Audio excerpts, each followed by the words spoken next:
상쾌한 아침 원기에서 출발합니다. 안녕하십니까. 5월 20일 수요일 아침 인사드리겠습니다. 상쾌한 아침 원기에서 출발합니다. 진행의 태호입니다. 자, 오늘이 여름의 두 번째 절기인 소만입니다. 점차 여름 기온이 감돌기 시작하는 기간인데요. 하지만 어제 대부분 지역이 비가 내렸고 오늘 비교적 쌀쌀한 날씨를 보이고 있습니다. 현재 기온 10도고요. 한낮의 기온 17도까지 오르겠습니다. 예년에 비해서 크게 내려간 기온은 아닙니다만 이 며칠 동안 거의 초여름 날씨가 계속되지 않았습니까? 약간의 선선함을 느낄 것 같습니다. 자, 또 고기압의 영향으로 미세먼지 없이 맑은 날이 될 것으로 보입니다. 자, 오늘 준비한 소식 살펴보도록 하죠. 강원도가 일자리 육성형 사업으로 주목하고 있죠. 횡성 이모빌리티 사업의 부대 시설 조성 부지를 놓고 좀 지역사회단체들과 좀 갈등이 빚어질 것으로 보입니다. 좀 어떤 내용인지 살펴보도록 하겠습니다. 자, 2달 가까이 미뤄졌던 학생들의 개학이 오늘 고3 학생들을 시작으로 순차적으로 이루어진다고 합니다. 지금 여러 가지 우려되는 바도 많고요. 또 더 이상 미룰 수 없다라는 반응도 있습니다만 중요한 것은요. 이 감염 예방 정말 철저하게 해야 되지 않겠습니까? 지금 어떤 준비들을 하고 있는지 살펴보도록 하겠습니다. 또 최근에 여름철로 이제 접어들 것으로 보이면서요. 식중독 발병 위험도 높아지고 있죠. 자, 이런 가운데 오늘 좀 식중독 어떤 점들 주의해야 될지 또 살펴보는 시간도 준비했습니다. 5월 20일 수요일 상쾌한 아침 원지에서 출발하겠습니다.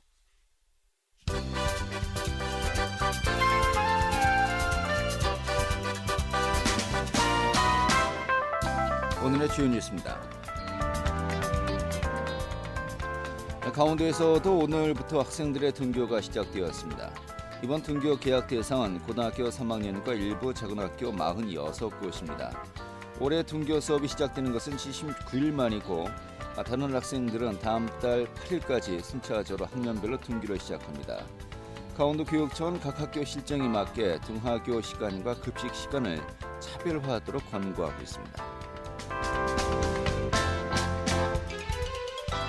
정부가 전 국민들 대상으로 지급하고 있는 긴급재난지원금의 지역 내 적극 소비를 주장한 최무순 도지사가 다음 주에 재난지원금을 수령해서 소비를 통한 지역경제 활성화에 나서겠다고 밝혔습니다.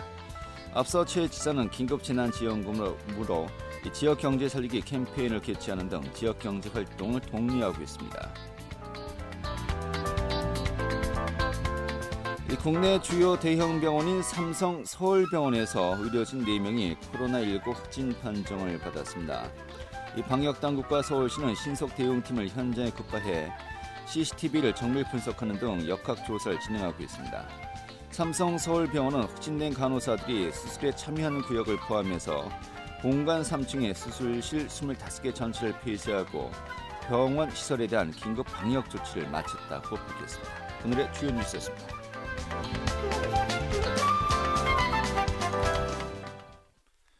네, 횡성 지역 소식 들어보도록 하겠습니다. 강원도가 신성장 산업을 육성하고 있죠. 소형 전기차 생산인 이모빌리티 사업 추진을 놓고요. 강원도 또 횡성 지역의 사회단체가 갈등을 빚고 있다고 합니다. 왜 그런 걸까요? 사업 부지 선정을 놓고 좀 여러 가지 의견차가 있다는 것인데요. 그 이야기 오늘 살펴보도록 하겠습니다. 강원도민일보의 박창현 기자 연결하겠습니다. 박 기자님. 네, 안녕하세요. 네, 반갑습니다. 자, 먼저 횡성에서 이 모빌리티 사업이 계속해서 추진되고 있지 않습니까? 먼저 네네. 이 모빌리티 사업 좀 개요부터 설명해 주시죠. 네, 이모빌리티는 전기 동력을 이용한 개인형 이동 수단을 뜻하는데요. 소형 전기차가 좀 대표적인 예이기도 합니다.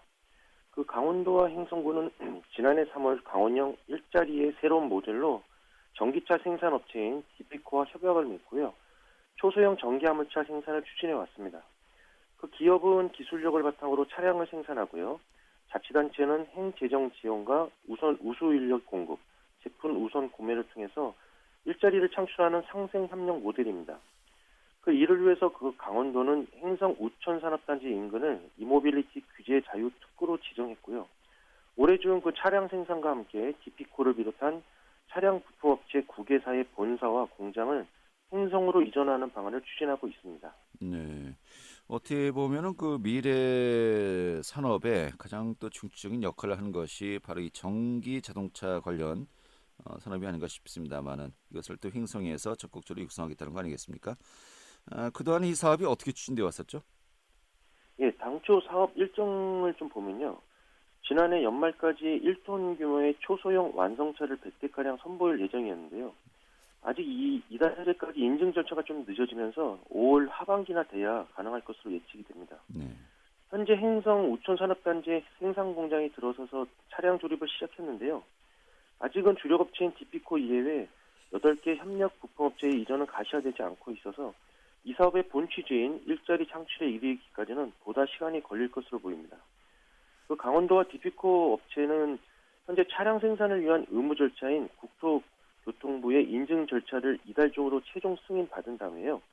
다음 달에는 환경부에서 친환경 전기차 인증까지 받으면 차량 생산과 판매가 본격화될 예정이라고 밝히고 있습니다. 그 올해까지는 좀 350km 정도를 적재할 수 있는 초소형 전기차 2,000대가량의 생산 체제를 갖추고요. 내년에는 8,000대를 생산, 판매하겠다는 구상입니다. 디피코 측에서는 생산 인력으로 올해 중에 40명가량의 채용 계획도 밝히고 있는 상태입니다. 네. 자, 언뜻 들으면 지역의 일자리 창출에 있어서 굉장히 중요한 그런 그 기업이 아닌가 싶은데 또 이것이 뭐 여러 가지 규제와 또 제도 개선을 통해서 좀 더 이제 지원을 하겠다라는 것이 정부 또 지자체 가운데의 방침 아니겠습니까? 네네. 적극적으로 육성을 하겠다라고 이제 의지를 밝혔는데 그런데 이 횡성 지역 사회단체 등에서요 이 모빌리티 기업 지원센터의 부지를 재선정하라면서 또 반발하고 있다라고 이제 하는 것입니다.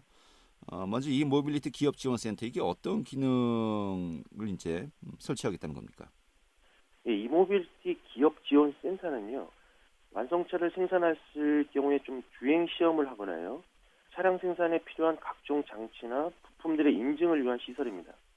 그 이 시설은 올해부터 2022년까지 3년간 국비 240억, 지방비 210억 등 모두 450억 원을 들여서 건립될 예정입니다. 네. 주요 시설은 그 주행 트랙이라든가 충돌 충격 시험동, 광학 전자파 시험동 등이 건립될 예정이고요. 제동 능력과 충돌 시험 등 23개 항목의 그 장비를 시험 인증할 수 있는 시설도 갖추게 됩니다.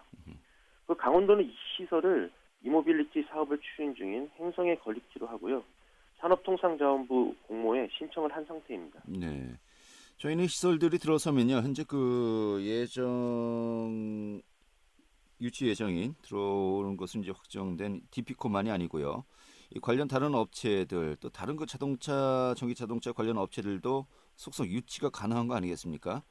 네네. 그만큼 여러 가지 그 많은 그 공을 들이고 있다는 것인데 자 그런데 이 시설의 건립 부지를 놓고서 좀 갈등이 심화되고 있는 거예요. 왜 그런 겁니까? 예, 그렇습니다. 그 강원도가 이모빌리티 지원센터 건립을 위해서 행성군에 요구하고 있는 땅은요. 행성은 묵계리에 소재한 옛 군부대 탄약고 부지입니다. 대략 한 면적이 32만 평방미터, 대략 한 10만 평가량에 달하는 부지인데요. 상당히 넓은 부지로군요. 예. 그렇습니다. 이 땅은 그 지난 2017년 행성군이 수년간 그 국방부와 협상을 통해서요. 군부대 이전에 따른 대체시설 신축비와 땅값으로 320억 원을 들여서 확보한 부지입니다. 강원도는 이 땅을 무상으로 제공받아서요. 이모빌리티 지원센터를 건립하겠다 이런 구상입니다. 하지만 이 같은 그 강원도의 계획에 대해서요. 그 묵계리 일대에 소재한 남촌 주민과 행성군 번영회 등 지역 사회단체는 군비 320억 원을 들여서 매입한 부지를 일방적으로 요구하고 있는 강원도의 사업 방침에 동조할 수 없다면서 사업 부지를 재선정하라 이렇게 요구하고 있습니다. 강원도에서 요구한 묵계리 탄약고 부지는 행성의 미래 성장을 보장할 수 있는 보다 생산성 있는 사업이 들어서야 한다는 게 주민들의 의견입니다. 특히 주민들은 묵계리 일대는 그 상수원 보호구로 묶여 있는데요. 오랜 시간 강원도가 상수원 보호구역 해제를 위한 노력 없이 노란잔 땅을 무상으로 요구하는 건 더욱 받아들일 수 없다며 불만을 표시하고 있는데요. 어제 그 행성군 각급 단체 협의회도 성명서를 발표를 했습니다. 그 협의회는요, 이모빌리티 지원센터 부지는 그 둔내면에 소재한 도유지 또는 제3의 장소로 옮기는 방안을 적극 검토하라 이렇게 밝혔고요. 또 이와 함께 원주 상수원 보호구역 해제를 선행돼야 한다 이런 주장을 펼쳤습니다. 만약에 묵계리 부지에 이모빌리티 사업 추진을 계속할 경우에 강력한 투쟁으로 맞서겠다 이렇게 강조하고 나섰고요. 이렇게 되자 그 강원도는 좀 당혹감을 보이고 있습니다. 그 도는 지난해 초에 한규호 전 군수 재직 당시에 이모빌리티 사업을 위해서 묵계리 부지 제공을 약속받았다면서 행성군의 약속 이행을 요구하고 나선 상태인데요. 네. 부지 제공 약속이 없었다면 사업도 추진하지 않았을 거다 이렇게 말을 하고 있습니다. 한마디로 이 땅이 아니면 이 사업을 할 수 없다. 이런 입장을 보이고 있다는 것이로군요. 네네. 예. 저 한기호 전 군수 재직 때 이 사업을 이제 서로가 협의가 되었다는 것인데 신임 군수 장신상 군수는 좀 이 부분에 대해서 뭐 의견 표명을 한 게 있습니까? 예, 좀 신중한 모습을 좀 보이고 있고요. 일단 지역 주민들의 의견을 좀 반영했다 이런 입장입니다. 하지만 또 행정의 연속성 면에서 뭐 군수가 바뀌었다고 해서 이 약속을 또 폐기한다는 것도 부담이 많이 갈 것 같기도 하고요. 자, 이런 가운데 오늘 강원도가 공청회를 연다라고 이제 들었습니다. 그런데 이 공청회 이 주민들이 반대 집회를 열겠다고 밝히면서요. 이게 제대로 진행될지 좀 약간 회의감이 드는군요. 예, 그렇습니다. 앞서 말씀드린 것처럼 그 강원도는 지역 주민의 반발이 좀 거세지니까요. 오늘 오후 한 3시 30분에 행성문화원에서 이모빌리티 지원센터 구축 사업 공청회를 개최하기로 했습니다. 이 자리는 그 최문순 지사가 직접 참석해서 주민들을 설득하겠다고 밝힌 만큼요. 이모빌리티 사업 추진의 중대 기로에 놓였다고 할 수 있습니다. 도는 이모빌리티 사업의 성장 가능성을 바탕으로 묵계리 부지 개발의 당위성 등을 지역 주민에게 알릴 것으로 보이는데요. 특히 최 지사는 이날 이모빌리티 추진 과정과 한규호 전 군수와의 약속을 들어서 지역 주민의 협조를 구할 것으로 보여서 어떤 선거가 나올지 좀 관심사로 보입니다. 하지만 묵계리 일대의 그 남촌 주민들은 공청회 개최 시간에 맞춰서 반대 집회를 개최할 예정이었어요. 공청회 성사 여부도 좀 장담할 수 없는 상황입니다.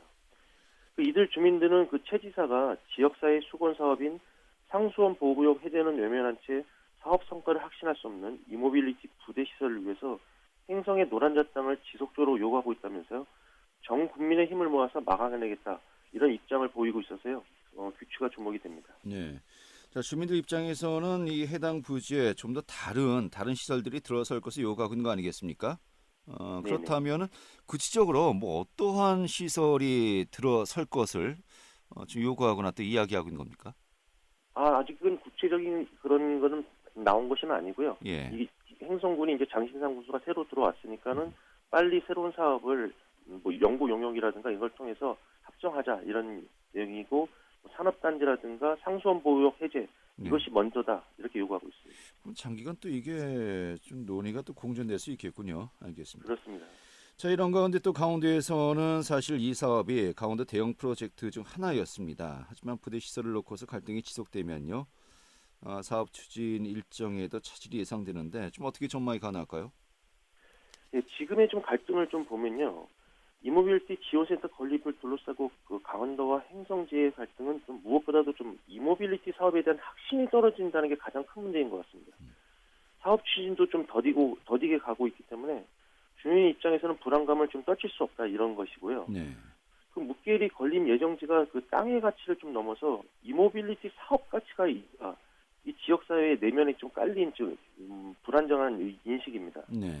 그 당초 지난 연말에 예정된 차량 생산이 좀 지연되고 있고요. 실제 생산되더라도 우리나라 초소형 전기차 시장에서 실제 살아남을 수 있을지도 의문이 들고 있기 때문에 행성 지역 주민들의 반대 의견이 제기되고 있는 겁니다. 이 모빌리티 사업의 성장 가능성에 대해서부터 좀 근본적으로 좀 시각차가 있는 것이로군요. 그렇습니다. 예.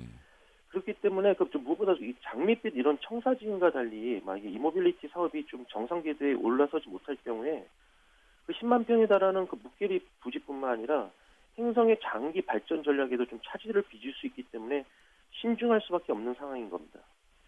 이 부분에 강원도가 생산업체인 디피코가 좀 명확하게 주민들에게 보여준다면 좀 의외로 주민을 설득할 수 있다는 것이고요. 그 업체 설명대로 올 하반기 차량 생산과 함께 자동차 시장에 안정적으로 진입할 수 있다라는 확신을 주는 게 지역 주민들을 설득할 수 있는 좀 급선무로 보입니다. 알겠습니다. 네, 오늘 이 정도로 정리하죠. 잘 들었습니다. 네, 감사합니다. 네, 강원도밀보의 박창현 기자였습니다.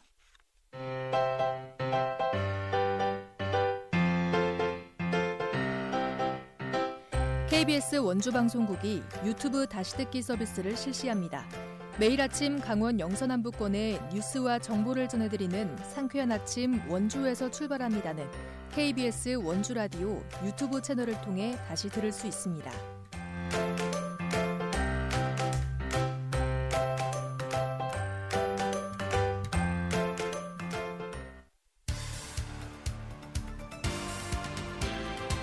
알찬 정보, 생생한 현장의 소식을 전해드립니다. 리포터 현장. 네, 오래 기다렸습니다. 드디어 오늘부터요. 고등학교 3학년 학생들을 시작으로 등교 개학에 나섰는데 특히 이제 고3 학생들은 등교하자마자 입시 준비 또 중간고사를 준비해야 한다고 합니다. 또 이와 함께 각 학교별로 또 교육청 차원에서도 학교 점검들을 진행했었는데 오늘 전반적인 그 일정들 또 현장 상황 또 짚어보도록 하겠습니다. 김민주 리포터 자리했습니다. 어서 오시죠. 네, 안녕하세요. 네. 정말 그 많은 논란이 있었고 또 많은 그 갈등 우여곡절이 있었습니다만은 일단 오늘부터 전국의 고등학교 3학년 학생들 등교 개학에 나섰군요. 네, 오늘부터 유치원과 초중 고등학교가 순차적으로 등교 개학에 나섰는데요. 우선 오늘부터는 고등학교 3학년이 등교 개학에 나섭니다. 강원도 교육청은 오늘부터 시작되는 순차 등교를 앞두고 강원 지역 학교 현장 점검을 진행했는데요. 강원도 교육청은 지난 18일 원주 고등학교를 방문해 등교 수업에 따른 코로나19 대응 상황을 점검했습니다. 점검에서는 교실 내 학생 간 거리두기, 또 급식실 시간차 이용 가능 여부 등을 확인했는데요. 등교를 가정한 모의 훈련을 통해 감염병 발생에 따른 시나리오에 따라 단계별 매뉴얼을 마련했습니다. 강원도 교육청은 학년별 등교 개학 현장 모니터링을 지속할 계획이라고 합니다. 원주고등학교는 오늘부터 등교 개학하는 학생들을 대상으로 정문에서 1차 발열 체크를 진행하는데요. 수업 시간에도 마스크를 착용하도록 지도할 계획이라고 합니다. 또 앞으로 2주 동안은 급식실을 이용하지 않고 간편식을 이용한 교실 급식을 진행할 계획이라고 하는데요. 자세한 이야기 원주고등학교 홍성준 교감에게 듣겠습니다. 발열 체크는 정문을 통해 가지고 학생들이 교실 쪽으로 들어오면 교실 가까운 데에다가 발열 체크 포인트를 저희가 3군데 만들 예정입니다. 장소마다 선생님 2분씩이 나가셔가지고 학생들을 비접촉식 체온계로 발열 체크를 하고 그 의심 증상이 있는 학생은 옆에 임시적 관찰실로 보내가지고 보건 선생님이 검사를 하신 다음에 거기에 맞게 조치를 하도록 하고요. 그래 되면 그 다음에 이제 저희가 3학년동으로 학생들을 진입시켜가지고 물론 진입할 때 실내로 들어갈 때는 손 세정제 써가지고 이제 손 다 이렇게 소독하고 들어가게 됩니다. 그러면 복도에 저희가 열화상 카메라를 한 대 둘 거예요. 그러면 이제 다시 거기를 들어가면서 2차로 발열 체크가 됩니다. 37.2도, 5도 뭐 이렇게 그 설정을 해 놓으면 그 온도에 해당하는 학생은 삑삑 이렇게 경고음이 납니다. 역시 그런 학생이 있으면 역시 임시적 관찰실로 바로 옮겨가지고 보건 선생님이 맞게 대처를 하게 되고요. 그걸 통과한 학생들이 이제 교실로 갑니다. 그러면 교실에서 담임 선생님이 저희가 그 정해진 좌석 번호대로 앉아가지고 수업 시작 전까지 어떤 개인 위생 관리라든가 학급에서 지켜야 할 일들 이런 거 10분 동안 저희가 조회하고 그리고 수업이 시작이 될 예정입니다. 네, 많은 고민을 하고 또 많은 준비를 한 것 같습니다. 이런 또 준비는 원주고등학교만이 아니고 모든 학교들 다 이제 적용이 되는 것이겠습니다만은 특히 이제 고3 학생들이 이렇게 좀 다른 학년에 비해서 일찍 등교한 것은요, 이 준비해야 될 것이 정말 많기 때문 아니겠습니까? 뭐 입시 준비해야 되고 또 중요한 시험들도 준비해야 되죠. 네, 고등학교 3학년은 올해 수시 모집을 위해서는 정상적으로 학교생활 기록부를 채우고 1학기 중간고사를 치러야 하는데요. 만약 등교가 다음 달로 미뤄지면 수능과 수시 모집 등 대입 일정이 모두 연쇄적으로 꼬이게 됩니다. 고3 학생 가운데 정시 모집을 준비하는 학생보다 수시 모집으로 대학에 가려는 학생들이 특히 등교를 기다리고 있었는데요. 올해 대학 입시에서 4년제 대학들은 신입생 77%를 수시 모집으로 선발하기 때문입니다. 수능은 학교에 가지 못하는 상황에서도 학원이나 인터넷 강의로 준비를 계속할 수 있지만 수시 모집 핵심 평가 요소인 학생부는 사실상 작성되기 어려운 상황입니다. 수능을 약 190일 앞둔 고3 학생들은 등교하자마자 각종 중요한 시험들이 진행되는데요. 오는 8월까지 총 5차례의 시험을 치를 예정입니다. 내일 전국 연합학력평가를 시작으로 다음 달 초 중간고사가 예정돼 있고요. 다음 달 18일 모의고사와 학평을 거쳐 오는 7월 말에서 8월 초에 기말고사가 이어집니다. 네. 자, 이렇게 그 학년별로 등교를 합니다만은 또 학생 수가 적은 소규모 학교 같은 경우는 뭐 그럴 필요 없이 뭐 전 학년이 다 또 동시에 등교하는 그런 학교들도 꽤 있죠. 네, 앞서 교육부가 특별광역시를 제외한 지역에 있는 60명 이하 소규모 학교는 등교 수업이 가능하다고 했는데요. 강원도 내 초중학교 가운데 소규모 학교는 200곳이 넘습니다. 강원도 내 작은 학교에 대한 조기 등교는 오늘부터 순차적으로 진행되는데요. 강원도 내 소규모 초중학교 전체 가운데 87%가 우선 등교를 신청한 상황입니다. 교육부는 등교 개학 후 확진자나 밀접 접촉자가 발생했을 경우에 대비해서 학생 1명당 마스크 2장을 사용할 수 있도록 학교에 배부한 상태입니다. 네, 알겠습니다. 자, 이렇게 고학년들은 뭐 거의 성인과 같은 어떤 인식을 가지고 있기 때문에 서로가 주의하면 되겠습니다만 문제는 또 다음 주부터 순차적으로 이어지는 저학년들, 특히 이제 초등학생들 같은 경우는 이게 좀 어떻게 해야 될지 또 많은 고민들이 있을 것 같습니다. 아무튼 이런 준비 하나씩 좀 꼼꼼하게 잘들 미리 좀 하셨으면 좋겠습니다. 오늘 잘 들었습니다. 네, 감사합니다. 네, 김민지 리포터였습니다.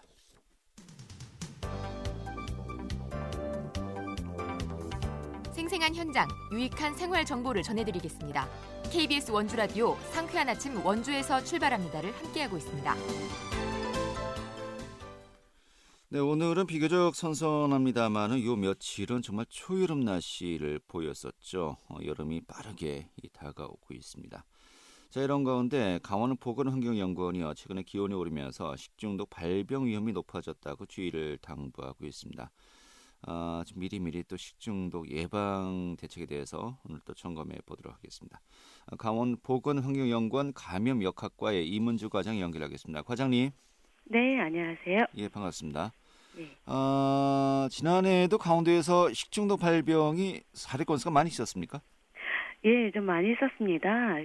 해마다 한 40건에서 많게는 70건까지 발생하는데요. 예. 지난해에는 한 43건이 발생하였습니다. 그리고 그 중에서도 여름철인 5월에서 9월까지 발생이 전체 한 60% 정도를 차지했었습니다. 예, 여름철에 네, 거의 대부분 이제 발생을 하는 거로군요. 예, 여름철이 좀 많이 발생하는 편입니다. 5월부터는 이제 시작된 겁니까? 그 주의해야 되는 시기가요? 그렇죠. 이제 좀 날이 따뜻해지고 그러니까 좀 주의를 좀 많이 하셔야 될 것 같습니다. 예, 식중독은 100% 그 상한 음식을 섭취했을 때 좀 발병한다 이렇게 이해하면 됩니까? 어떻게 봐야 될까요? 좀 그렇긴 한데요. 예. 어떤 때는 음식이 상했는지를 우리가 냄새라든지 눈으로 볼 수도 있지만 일부 바이러스 같은 경우는 그렇게 좀 체크를 하기가 좀 어려운 경우들이 좀 많이 있습니다. 네. 그래서 이런 세균이나 바이러스 또 원충도 있고요. 이런 것들이 저희가 마시는 물이라든지 식품을 오염시켜가지고 그것을 먹을 때 식중독이 발생하거든요. 네. 그래서 이제 몇 가지 좀 예를 들어보면 세균에 오염된 어패류 같은 것들을 날 것이나 또 충분히 익혀 먹지 않았을 때 걸리고요. 네. 그리고 우리가 여름에는 또 배추겉절이나 샐러드 이런 것들을 또 잘 드시잖아요. 그렇죠. 예. 이런 생야채를 섭취하기 전에 치료를 충분하게 씻어야 되는데 그게 불충분할 경우. 예. 그리고 특히 좀 조심해야 될 게 저희가 복날 그러면 삼계탕 이런 거 많이 끓여 먹잖아요. 예. 이렇게 삼계탕처럼 그런 것들을 요리할 때 재료 준비 과정에서 고기라든지 채소를 같은 공간에 놓고 이렇게 준비할 때 보면 생닭 등에 있는 병원균이 조리가 안 되는 그런 신선한 채소를 오염시켜가지고 맞아요. 식중독에 도마를 같이 쓰는 경우가 많이지 않습니까? 그렇죠. 도마를 원칙적으로는 뭐 야채용, 육류용, 생선용, 뭐 그 닭 같은 가금용 이런 것들은 다 구분해서 따로따로 써라 이렇게 얘기를 하고 있거든요. 네. 근데 가정에서는 일부는 도마 하나만 쓰시는 경우가 있잖아요. 예. 그래서 그럴 경우에는 우리는 어떻게 할 거야? 왜 이렇게 얘기하시는데 그럴 때는 순서를 두시면 돼요. 그러니까 채소하고 과일 같은 거를 먼저 쓰시고 예. 도마나 칼을 깨끗하게 세제를 써서 닦으신 다음에 그다음에 육류를 쓰시고 그다음에 세척 생선을 쓰시고 또 예. 세척해서 닭이나 가금줄 이런 순서대로 좀 쓰시면 좀 예방을 좀 하실 수 있을 것 같습니다. 생활 속에서 이런 것만 조금만 더 신경 쓰셔도 시중독 그렇죠. 발생 건수 확 줄일 수 있을까요? 그렇죠. 그리고 제가 또 얘기하고 싶은 거는 네. 이제 여름철이면은 이제 해수도 하시고 물놀이도 하시잖아요. 그렇죠. 예. 근데 바닷가의 그 해수 온도가 좀 상승하게 되면 비브리오 폐활증과 같은 비브리오증이 증가를 하고 있습니다. 예, 예. 그래서 간에 질환이 있다거나 알코올 중독, 당뇨병 등의 기저질환이 있는 분들은 해산물 섭취하는 거, 취급하는 거를 굉장히 조심하셔야 되고요. 네. 그리고 피부에 상처가 있을 경우에는 바닷물 접촉을 피하시는 것이 참 좋습니다. 알겠습니다. 네. 주의해야 될 게 참 많네요. 예, 주의할 게 좀 많이 있습니다. 그래서 질병관리본부라든지 예. 식품의약품안전처 그 홈페이지에 보면 그런 주의사항을 또 세세하게 또 써놓은 게 있으니까 알겠습니다. 자주 들어가셔서 보시면 좋을 것 같습니다. 냉장고만 믿으면 절대 안 되겠죠. 예, 그렇죠. 알겠습니다. 요즘 뭐 코로나19 때문에 많은 분들 걱정하시는데 뭐 식중독도 정말 일상생활 속에서의 정말 위생수칙만 또 지킨다면 훨씬 더 가능성을 줄일 수 있지 않겠습니까? 그렇죠. 예, 다가오는 여름 정말 꼼꼼하게 챙길 것 많은 것 같습니다. 알겠습니다. 네. 오늘 이 정도 정리했습니다. 고맙습니다. 네, 감사합니다. 네, 강원보건환경연구원 감염역학과 이문주 과장이었고요. 오늘 순서 여기서 모두 마치겠습니다. 고맙습니다.